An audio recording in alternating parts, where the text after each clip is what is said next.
Muhammadin wa ala alihi wa sahbihi ajma'in. Rabbi shrah li sadri wa yassir li amri wa hlul 'uqdatam min lisani yafqahu qawli. Amin. Amma ba'du. Para kiai yang saya hormati, para sesepuh di hikmah dan juga tuan rumah Kiai Bustomi yang saya hormati, dan Al-Bibi dan Pak Khairul Anam, kiai-kiai lain yang tidak bisa saya sebut satu persatu. Mohon maaf saya terlambat. Sebetulnya kemarin saya ingin berangkat di jam 10:30 ya, tapi ternyata berangkat di jam 1 atau jam berapa ya, karena ada ini mau kedatangan Kapolri Bapak siapa ya, saya tidak tahu namanya, Pak Listio Sigit mau datang ke sana. Pak Kapolri besok hari Ahad, insya Allah Kapolri datang. Yang tadi itu yang pendahuluannya lihat-lihat tempat itu Pak Kapolda Jawa Tengah. Kebetulan di rumah nggak ada siapa-siapa, hanya ada Gus Rauf, ya saya yang nemuin sama Gus Rauf sampai jam berapa itu ya, jam 1 akhirnya pokoknya baru berangkat, jadi agak terlambat. Dan itu karena memang macet di mana, di Gresik sama di Surabaya, hujan lebat sekali. Ya, tapi alhamdulillah bisa sampai di sini. Ya, terima kasih sekali. Para alumni, para santri, ya, semuanya ya. Alhamdulillah ini kemarin disampaikan sama Kiai Khairul Anam ya, saya ngaji Al-Imam Al-Bukhari, ngaji apa ya, terus apa artinya Imam Asy'arani, Abdul Wahab Asy'arani, sama Al-Imam Al-Bukhari. Alhamdulillah ya, dua kitab yang ya sudah pernah dibaca ya, kenapa ya. Sahih Bukhari itu tahun berapa gitu, pertengahan Ramadan tahun, nggak tahu, Ramadan sampai tanggal 24 atau berapa itu pertama itu. Sama Konstantin Muhtarin kayaknya baru sebelum wafat ya, Abdul Wahab Asy'arani.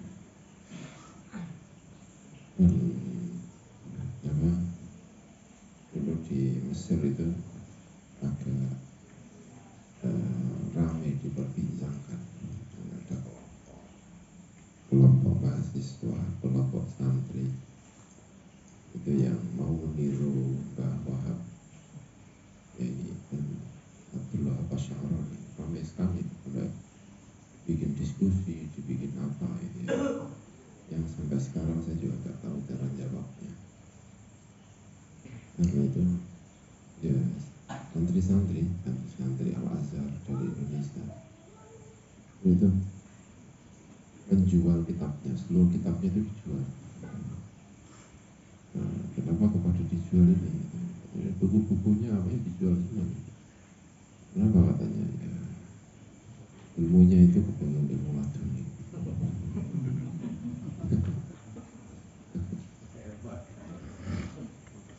Katanya dari gurunya atau dari siapa. Dan itu kan memang dilakukan Imam Syaroni ya, kalau nggak salah ya.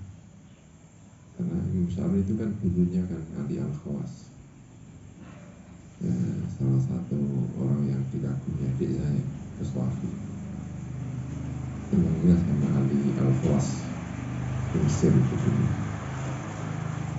Ya, gurunya itu kan memang orang ummi, tidak layak wa layak Ali Al-Khawas, dan tidak terkenal, nggak ada orang tahu siapa itu Ali Al-Khawas.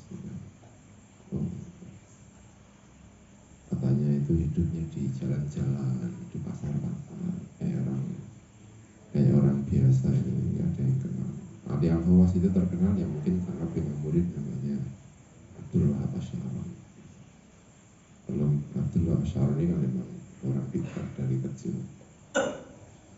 hafal Quran dari kecil, hidup dengan buku dari kecil. Dan Wahab Asy'ari itu kan hidup dari kecil ya memang orang pintar, hafal Al-Quran, senengannya nyekel buku, tidak pernah bekerja apapun kecuali buku. Saya tidak pernah ngurusi apapun. Kalau saya diberi uang karena terkenal terus diberi uang oleh siapa-siapa, uangnya mesti saya letakkan di masjid-masjid. Saya hanya mencukupkan diri dengan kebutuhan saya hari itu apa, Islam salah itu. Yang selain itu ya untuk buku-buku, untuk makanya karyanya banyak. Tapi setelah ketemu dengan Ali Al-Khawas itu disuruh sama Ali Al-Khawas itu seluruh kitabnya dijual. Makanya saya sampai sekarang itu gak paham. Bayangkan kalau Kiai Hafidhi itu kitabnya disuruh jual itu kan ya. Itu kata siapa, Abdullah Syarun itu, seakan-akan saya itu sudah gak ada apa-apanya, karena hidup saya ya dengan buku. Mulai kecil dia ngopani buku, itu disuruh menjual semuanya, ya dijual. Disuruh uzlah, ya uzlah, disuruh ketemu orang, dia ketemu orang. Itu cara mendidiknya adalah Khawas. Jadi orang pintar dididik sama orang ummi layak qra'u layak begitu. Nah terus sejumlah santri mahasiswa itu mau niru. Ada yang beli ya senang, dijual murah. Yang sini saya beli. Tapi yang terus jadi aneh, jadi perdebatan. Ya nanti diperdebatkan sendiri itu gimana itu. Orang sepintar Mbah Wahab Sya'ron itu ya cerita buku-buku itu paling hidup saya ya, buku-buku itu pinggir-pinggirnya saya tulisi apanya ya taklikot apa-apa itu tiba-tiba disuruh jual, ya saya jual. Tapi berkat itu ya terus kemudian Imam Sya'roni itu kemudian sangat-sangat terkenal sehingga tidak lagi hanya imamun fil ilmi al-kasbi, tapi menjadi imamun fil ilmi al-wahbi. Katanya itu begitu. Berkat menjual buku itu, sesuatu yang sampai sekarang saya nggak paham. Kok bisa? Ya saya nggak paham. Yang nanti ya tapi dia paham. Saya nggak paham sampai sekarang, berusaha untuk memahami kesulitan bagaimana. Tapi tidak pernah Wahab Asy'ari itu berterima kasih kepada guru seperti berterima kasihnya kepada Ali Al-Khawas. Yang saya nggak tahu itu bagaimana caranya hidup yang kayak gitu. Saya pikir sampai sekarang saya masih belum tahu sekarang itu gimana, apa aja ini. Tapi ya itu bukan ditulis oleh siapa-siapa, ditulis sendiri tentang menjual buku, ketemu sama Ali Al-Khawas, disuruh uzlah, disuruh ini. Saya merasa dulu itu orang paling hebat. Setiap berhubungan orang itu saya merasa paling top. Ini orang-orang kecil semuanya. Ketemu sama Wahab, ada Wahab disuruh menjual, suruh uzlah, sampai kamu bisa merasa bahwa kamu itu lebih hina daripada orang yang selama ini dilakukan. Setelah itu Tapi anehnya setelah itu saya menulis itu kayak dari Lauhul Mahfuz atau apa gitu, atau pengalamannya gitu. Kita punya kitab namanya Durarul Qawas kalau tidak salah itu, Bima Akhta Ali Al-Khawas. Orang pintar menulis fatwanya. Orang pintar menulis fatwanya orang yang layak kerau layak. Jadi gitu lah anehnya apa namanya dunia serba-serbi. Ya tak. Mungkin kita juga berharap itu betul dilampaui di santri-santri lah kalau nyebutkan ya.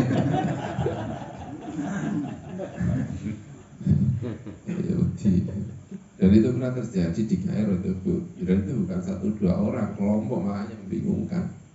Ada sekelompok mahasiswa yang kemudian menjual bukunya terus jadi hidup jadi kayak gimana, dan itu aktivis Nahdlatul Ulama gitu kan, banyak terus bingung. Dulu ada waktu saya di Kairo itu jadi perdebatan luar biasa. Penulis MIT. Tapi ya saya lihat orangnya yang enggak jadi Abdullah Wasaron. Jadi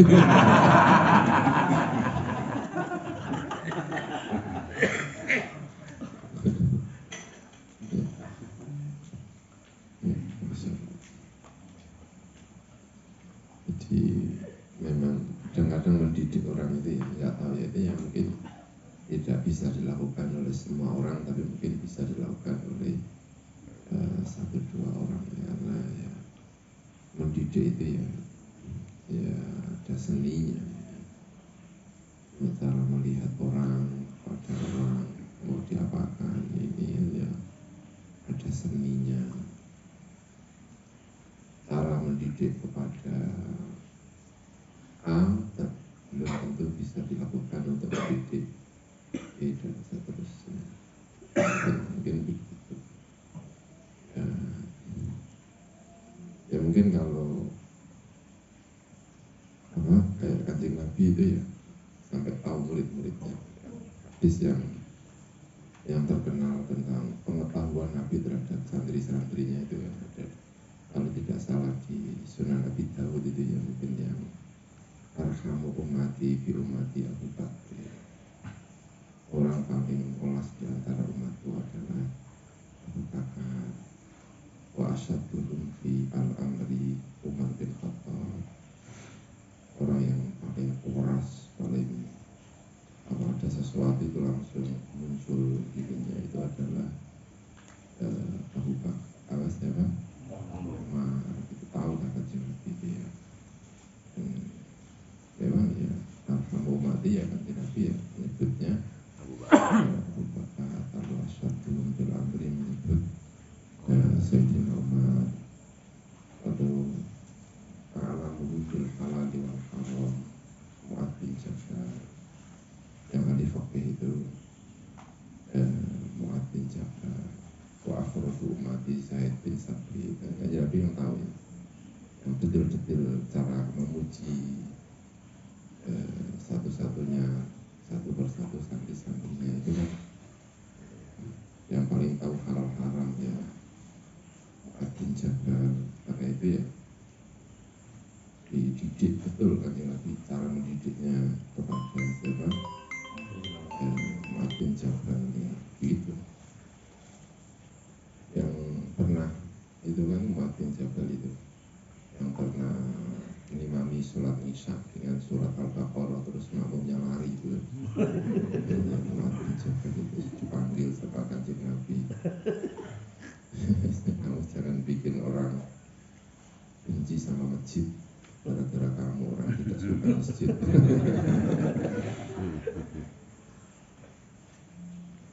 Dan setelah itu diperintah sama Kanjeng Nabi sama Abu Musa al-Asy'ari pergi ke Yaman untuk menjadi faqih, tidak menjadi penguasa tetapi menjadi guru di Yaman sama siapa Abu Musa al-Asy'ari. Dan agak melete siapa Mu'adz itu kan tanyanya agak gimana gitu sama Abu Musa, kamu kalau di jalan gini ibadahnya apa? Gak bisa Pak, Sampai punya pengalaman disenani Kanjeng Nabi gara-gara imami sholat isya kakek motor itu. Terus cerita, saya membaca Quran segini, cerita tentang ibadahnya. Siapa? Abu Musa al-Asy'ari.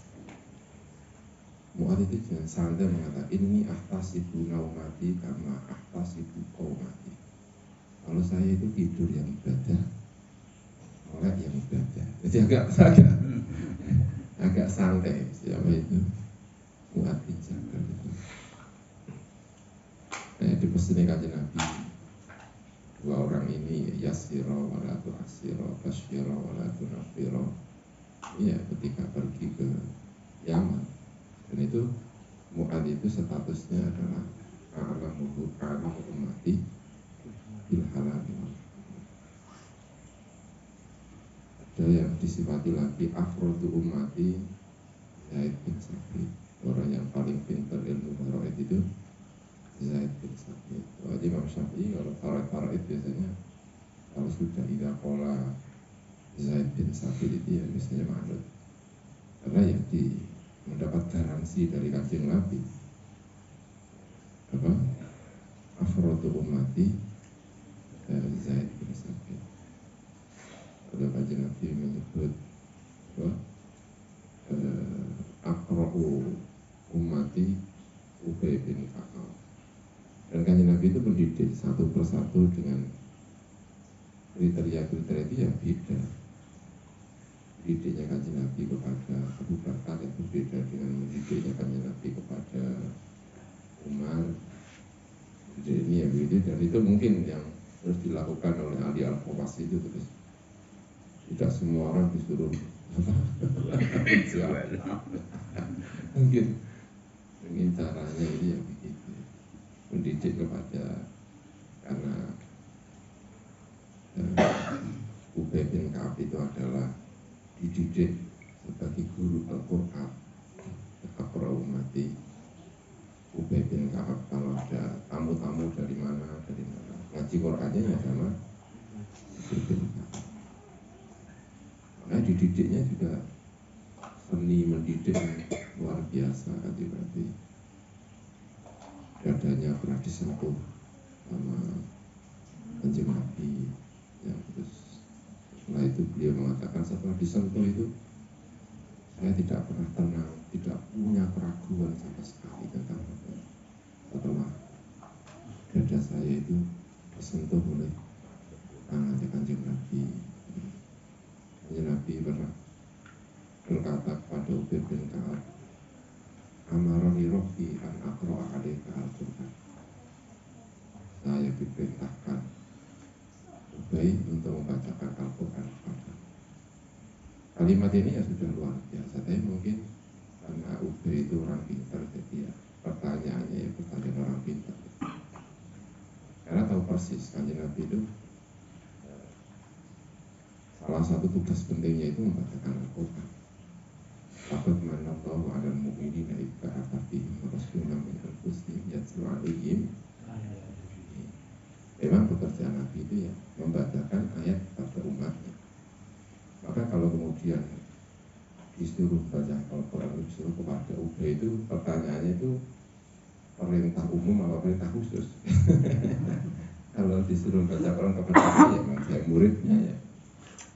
Makanya kalimatnya itu kan bukan begitu. Siapa ini? Asamani Rabbi.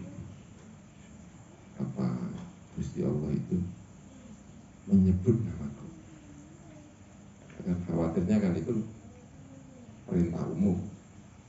Kalau perintah umum lalu disampaikan khusus kan bisa.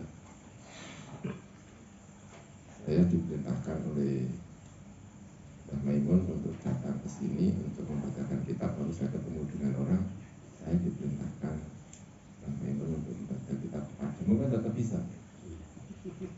Jadi kalau diperintahkan kepada Ubay ya, apa ini perintah umum apa perintah khusus? Makanya kalimatnya kan asamani. Apakah Gusti Allah menyebut namaku?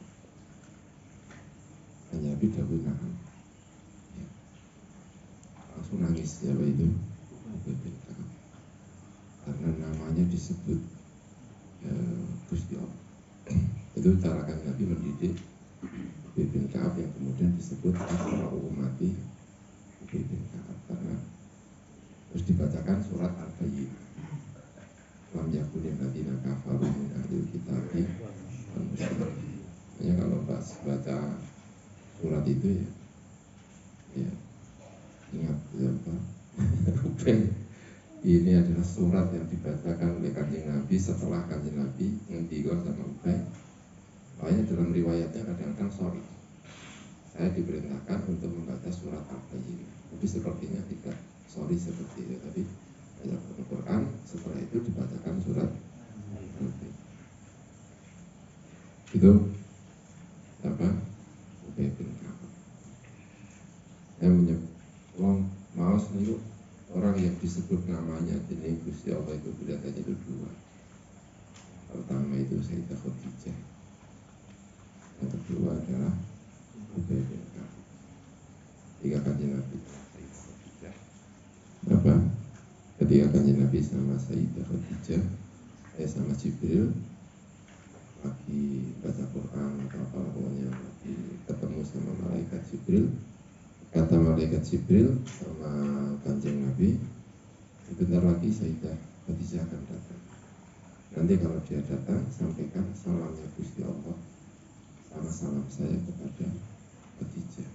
Wa basyirha bi baitin fil jannah min qasbin la sahba fiha wa la nasab. Itu terus begitu sampai terus disampaikan. Jadi disebut secara khusus untuk menyampaikan salam dari Gusti Allah Subhanahu wa Ta'ala kepada Sayyidah Khadijah. Dan delalah itu hadisnya itu yang pulau itu apa ini ya kebetulan, apa ini termasuk maziahnya atau apa ya. Pas datang itu membawa inahun atau apa itu. Tidak misalnya gini, pas datang disampaikan salam, itu posisinya misalnya bukan cara orang Indonesia itu pas lagi nggawa sajadah terus rukuhan. Itu kan berarti simbol ketika mau mendapatkan salam itu pas lagi habis sholat. Tapi enggak, pas datang itu membawa gelas isinya itu pokoknya air atau apa itu saya lupa. Yang itu kelihatannya menyimpulkan sedang berkhidmah kepada keluarga. Ya, hal-hal yang kemudian ya kita memaknai, tapi apa ya, munasabah itu kan ya penting. Munasabah saya pas mendapatkan wahyu itu pas dagang. Itu kan orang kan gampang memaknai, oh dagang itu berarti luar biasa, sampai saya dapat wahyu aja pas kan gitu loh. Jadi nggak ada dalilnya apa-apa, ya sekedar motor. Tapi pas mendapatkan salam dari Gusti Allah itu adalah pas gue gelas atau apa, pokoknya yang kelihatan sedang berkhidmah kepada keluarga, kepada Kanjeng Nabi, kepada ini, sehingga alasannya itu juga bibaitin fil jannah min qasbin la sahba fiha wala nasaba. Karena kan Sayyidah Khadijah itu pada saat itu lagi repot kesel kabeh, sehingga pahalanya itu rumah yang nggak ada lagi keselnya. Itu dua orang itu, ya Sayyidah Khadijah sama itu sama Ubay bin Ka'ab. Nah terus yang terakhir kalau tidak salah Kanjeng Nabi menyebut walikul li ummatin aminu wa aminu hadi al-ummah Ubaidah bin Abu Ubaidah bin Ajah. Dan yang menjadi aminu hadi al-ummah itu Abu Ubaidah bin Ajah. Orang yang bisa dipercaya oleh umat ini itu Abu Ubaidah bin Ajah. yang kemudian kalau saya baca itu, selama masih ada orang-orang seperti Abu Ubaidah itu, hidup itu jadi nyaman karena dia bisa dipercaya. Misalnya kayak begini, nyaman itu karena ada Abu Ubaidah itu. Nah itu saya bayangkan Abu Bakar sama Sayyidina Umar, yang satu disebut Arhamu Umati, yang satu disebut Isyadduhum fil amri. Dan itu masih enak kalau masih ada Abu Ubaidah. Kenapa? Karena yang amin hadiah rumah itu adalah Abu Ubaidah. Misalnya ketika contoh amin itu yang bisa mengamankan, yang bisa hidup itu nyaman itu ya, misalnya Khalid bin Walid itu kan diangkat jadi panglima oleh Kanjeng Nabi setelah peristiwa perang yang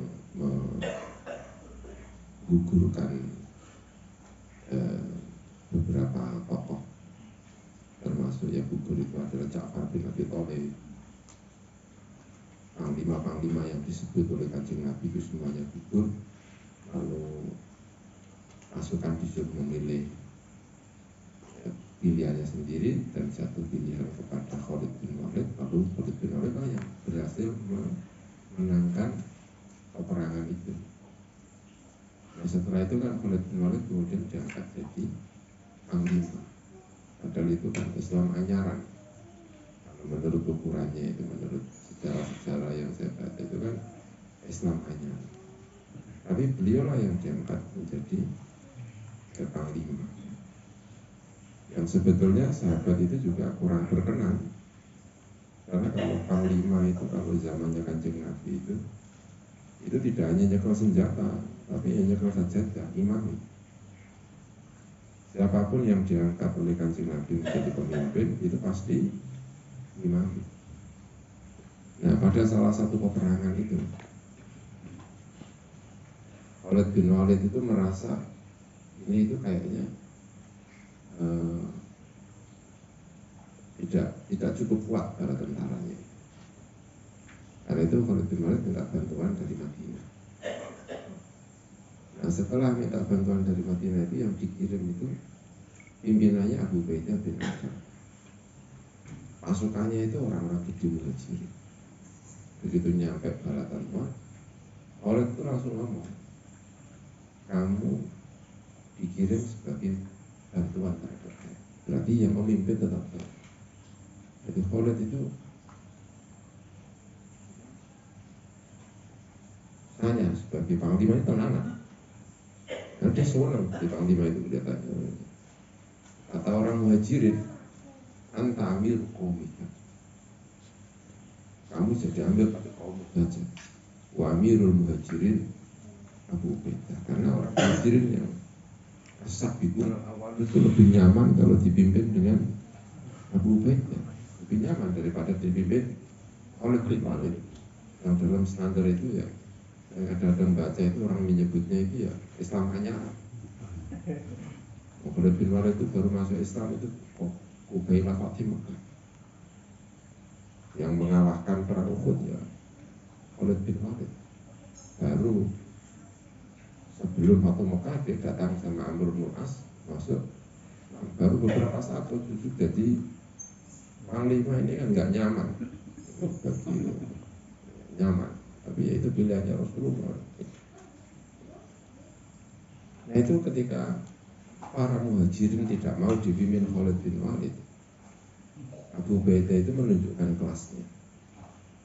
Kalau kemudian beliau itu disebut sebagai Aminu hadiah rumah itu luar biasa. Itu kata beliau itu lain asyaitani lautian. Kalau kamu tidak mau mengikuti saya tetap taat sama kamu. Itu siapa? Abu Ubaidah bin Jarrah. Sehingga tentara itu menjadi clear, nggak jadi gejolak apapun karena ada Aminu. luar biasa. Orang-orang seperti Abu Ubaidah itu yang dididik oleh Kanjeng Nabi sehingga mendapatkan julukan Amin. Gitu. Ya kalau Nabi itu kira-kira kayak itu, kayak Nabi Harun, sama-sama nabinya tapi mau dipimpin oleh Nabi Musa. Itu kalau Nabi Harun agak berengkel dikit kan agak masalah. Dicepat siklote. Itu nih posisi Harun tidak diterima dengan baik kan pasti kode-kode untuk wahyu ini. Tapi tidak dijalankan, perang itu tidak dijalankan oleh Harun. Ya. Nabi Harun itu luar biasa itu. Kayak mungkin kalau dari umatnya Kanjeng Nabi itu ya kayak Abu Ubaidah bin Al-Jarrah itu dididik Kanjeng Nabi secara khusus. Jadi Kanjeng Nabi itu tahu persis terhadap karakter santri-santrinya itu sehingga ya mengenali santri-santrinya itu nyaman. Kanjeng Nabi tahu persis. Dan saya membaca Al-Imam Asy-Syafi'i itu yang mirip-mirip kayak gitu. Kanjeng Nabi itu punya santri-santri itu namanya Al-Imam Al-Muzani, punya Al-Buaiti, punya Rafi bin Sulaiman Al-Muradi, lalu punya santri namanya Muhammad bin Al-Hakam. Nah yang cerita ini itu Rafi bin Sulaiman. Ketika Kanjeng Nabi mau wafat, ya Kanjeng Nabi siapa? Musa bin wafat. Saya datang ke beliau, di samping beliau sudah ada santrinya 3 ini. Jadi di situ sudah ada saya, ada Imam Buaiti, ada Imam Muzani, dan ada Muhammad bin Al-Hakam. Nah sebagaimana Kanjeng Nabi itu juga tahu murid-muridnya, Imam Syafi'i itu juga tahu murid-muridnya, menyebut satu persatu. Imam Buaiti disebut, kamu yang akan menggantikan saya. Bahkan menyebut kematiannya, kamu matinya itu fi hadithika. Imam Syafi'i itu. Dan betul matinya itu penjara aja di Borgol, Lopo itu Imam Al-Buaiti. Yang menggantikan Imam Syafi'i pertama ya Imam Buaiti itu memang. Karena semasa hidupnya Imam Syafi'i kalau ada pertanyaan-pertanyaan itu seringkali dilemparkan kepada, jadi sudah terlatih. Tapi ya itu tadi. Tapi Imam Syafi'i seperti paham karakternya sehingga memprediksi kalau mati kayaknya penjara. Benar, mati di penjara betul. Gara-gara disuruh ngomong Al-Quran makhlukun saat fitnah itu. Dan beliau memang khusyuk, orangnya agak keras-keras gimana gitu ya. Siapa Al-Imam Al-Buaiti. Di penjara itu kalau setiap Jumat itu mandi, rapi, pakaian selalu menyahan, terus melaku Jumatan. Sampai ketemu dengan Asad-Jan, sipir penjara. Mohon izin, saya mau Jumatan. Tapi itu di penjara kalau minta Jumatan, enggak boleh. Oh ya kalau begitu saya sudah punya udzur untuk tidak. Jadi sampai beliau sebelum dibilang sama kamu tidak boleh, itu masih merasa belum udzur Jumat. Jadi setiap Jumat itu adus, itu ngerti, jadi yang ngerti nih orang bakal iso Jumatan untuk penjara. Tapi yang Jumat itu adus. Yang beratus terus mau berangkat Jumatan sampai depan pintu izin Jumatan, tidak diizini kembali al-ana li'udhrun fi tarkil Jumat. Wangking kuwancenge Imam Al-Buaiti disuruh untuk sudahlah kamu, karena ya gubernurnya sungkan, kalau Buaiti itu sungkan, udahlah kamu ngomong di depan saya aja, nanti saya sampaikan ke penguasa biar kamu bisa keluar dari penjara. Ya, Saya kalau ngomong gitu di depan sana itu ada ribuan orang yang menunggu apa yang saya omongkan. Kalau saya sampai ngomong dan ini bocor di luar, oh itu bisa jadi fitnah besar. Mending saya begini daripada bikin fitnah. Ya, terus ya matinya ya di hati tiga itu kata Imam. Kayak tahu gitu Imam Syafi'i. Nah yang kedua itu Al-Muzani. Muzani itu kan yang diprediksi. Kamu mungkin suatu saat kamu akan hidup lama, lalu ada fitnah-fitnah, ada persoalan yang pelik-pelik. Dan saat itu orang yang paling pintar kias itu kamu. Orang yang bisa mengembangkan ilmu saya itu ya kamu itu. Dan betul ya, siapa? Muzani itu hidupnya ya panjang. Setelah panjang itu ilmunya itu betul-betul dibutuhkan. Nah, Imam Syafi'i itu kemudian ilmunya berkembang itu diantaranya karena punya murid.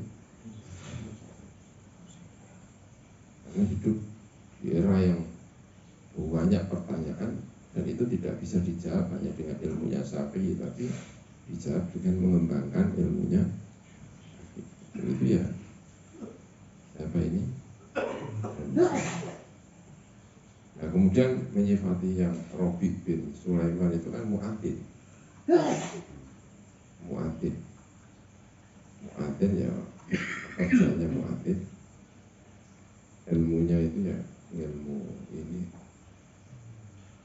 tidak banyak berkembang ini, tapi kalau ilmunya Syafi'i itu seperti apa, itu yang bisa meriwayatkan ya Imam Rabi bin Sulaiman.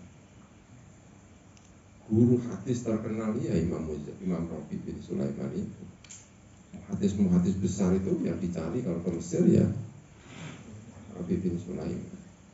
Orang sekelas Al-Muzani yang top itu kalau lupa terhadap ilmunya Syafi'i yang ditanya ya Imam Rabi. Riwayat kok berbeda antara riwayatnya Muzani dengan riwayatnya Rabi, mesti yang dimenangkan ya riwayatnya Rabi.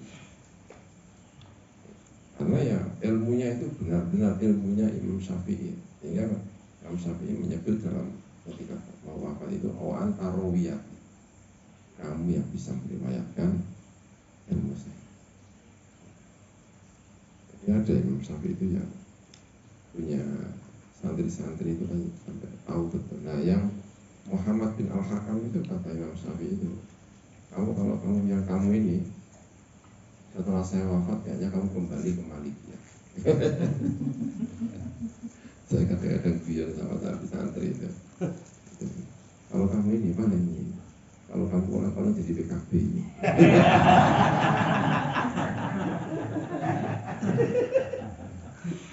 Dan betul ya, yang Syafi'i kabur itu dia kembali menjadi Maliki, bukan lagi Syafi'i tapi Maliki. Tapi ya dalam Syafi'i bukan berarti dari itu ya senang. Tidak ada orang yang membela Imam Malik seperti membelanya Imam Syafi'i. Sampai orang itu mengira bahwa selama hidupnya itu Imam Syafi'i itu ya Maliki. Saking membelanya Imam Syafi'i terhadap Maliki. Tapi atas nama ilmiah, karena kemudian di Andalus itu orang sangat mengkultuskan Imam Syafi'i. Sampai kitabnya itu tidak dipelajari, tapi kitabnya dijadikan raja, dijadikan apa ya kebangetan oleh terus Imam Syafi'i terus menulis kitab namanya Khilafu Malik yang menyampaikan bahwa sehebat Imam Malik pun itu kalau memang satu berbeda ya harus berbeda, karena melihat yang sudah keterlaluan di Andalusia pada saat itu Al-Imam Asy-Syafi'i. Jadi para pendidik top itu ya itu cara mendidik itu seni mendidiknya itu saya senang. Cara mendidiknya kepada siapa? Abu Bakar, mendidiknya kepada Umar, mendidiknya tahu persis disifati masing-masing dan dididik dengan gaya sendiri-sendiri, sama seperti Imam Syafi'i mendidik santri-santrinya sehingga mendidik antara satu dengan yang lainnya. Itu saya pikir ya Imam Syafi'i itu ya agak berbeda antara satu dengan yang lainnya. Dan itu barangkali kadang-kadang mungkin ahli Al-Qawas itu kategori mendidiknya itu sampai ekstrim itu ya, ekstrim itu. Sampai sekarang nggak paham, tapi berusaha untuk paham oh ya mungkin ada suatu saat ada seorang kiai yang mendidik santrinya itu tiba-tiba kamu itu jual sama dengan mendidiknya Ali Al-Khawas kepada Syekh Abdul Wahab Roni itu. Karena ya mendidik itu ya memang begitu ya, seni mendidik itu ya kadang-kadang aneh. Dulu katanya tidak ada bangun itu tidak pernah katanya itu nyuruh santri merawat, ya tidak pernah nyari apa ya. Tapi ada itu santri dulu itu yang disuruh mangan merawat itu ya katanya ada itu. Tapi ya mungkin satu orang itu aja disuruh, nggak ada yang lainnya yang disuruh merawat itu ya mungkin tidak ada, tidak ada. Karena ya cara mendidik itu ya berbeda-beda antara satu dengan yang lainnya. Saya dulu di Mesir itu ya, dan itu kan nggak ada orang kopiahan. Mungkin ya Mbak Maimun waktu itu ya mungkin kaget kan, mungkin santri-santrinya datang itu anak santri kalau ini kopiahan lagi nanti kita kalau itu. Karena di sana ini nggak ada orang kopiahan. Itu saya disuruh apa itu ya. Tapi pokoknya nggak kopiahan orang kopiahan, tapi pokoknya sholat kopiahan. Ya terus akhirnya kopiahnya saya masukkan ke saku.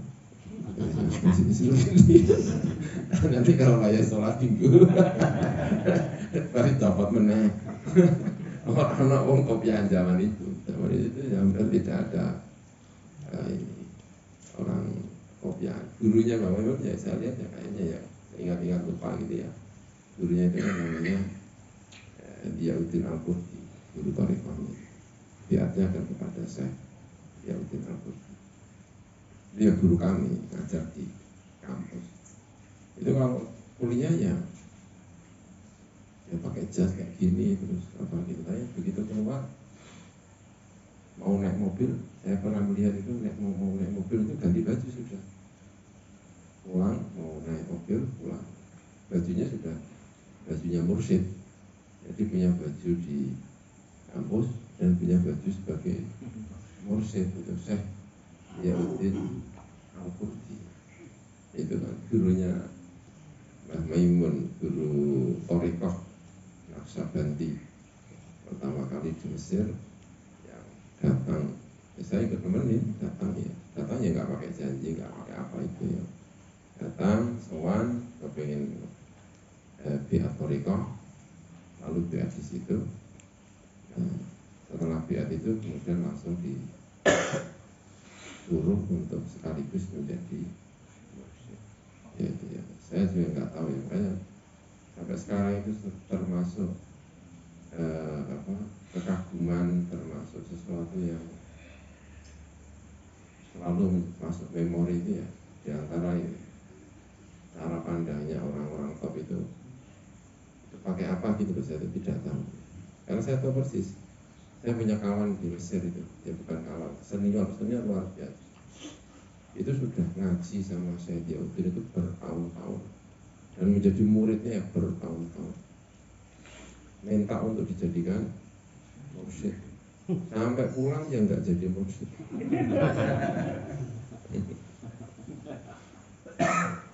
Tapi saya nemenin abah saya sendiri itu bukan minta jadi mursyid ya, ada guru Thariqah terus pengen Thariqah ya apa Thariqah terus Thariqah itu nggak minta nggak apa terus dijadikan mursyid. Pertama kali ketemu ini terus langsung dijadikan mursyid.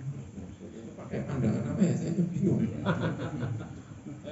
Itu. Dan gara-gara itu terus saya kadang-kadang mengikuti beliau, karena terus merasa salah sebagai pakai ini pulang kan merasa itu kan. Nah, itu terus saya para santri-santri para alumni mengatakan ya sakit Allah terpolakan teman dari ngaji kita Mbak Abdullah Syaroni ngaji ini dan Al-Imam Al-Bukhari ya dua orang yang belajar yang berbeda. Al-Bukhari dengan itu kan ya ilmunya kan agak berbeda. Ini dikumpulkan jadi satu itu ya sebetulnya itu luar biasa cara menjelaskannya. Cara menjelaskannya pasti bingung.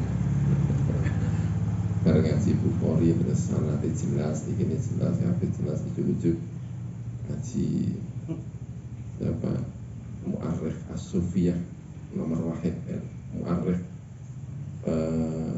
penulis sejarah para sufi paling top itu kan bahwa Asy'aroni itu guru Ali Al-Khawas yang kira-kira kalau saya bayangkan Imam Bukhari ketemu Ali Al-Khawas itu sopo iki.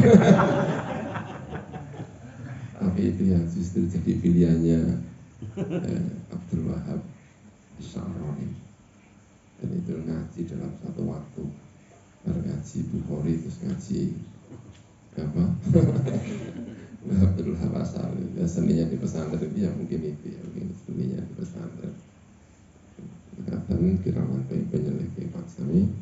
Wallahul muwaffiq. Wassalamualaikum warahmatullahi wabarakatuh.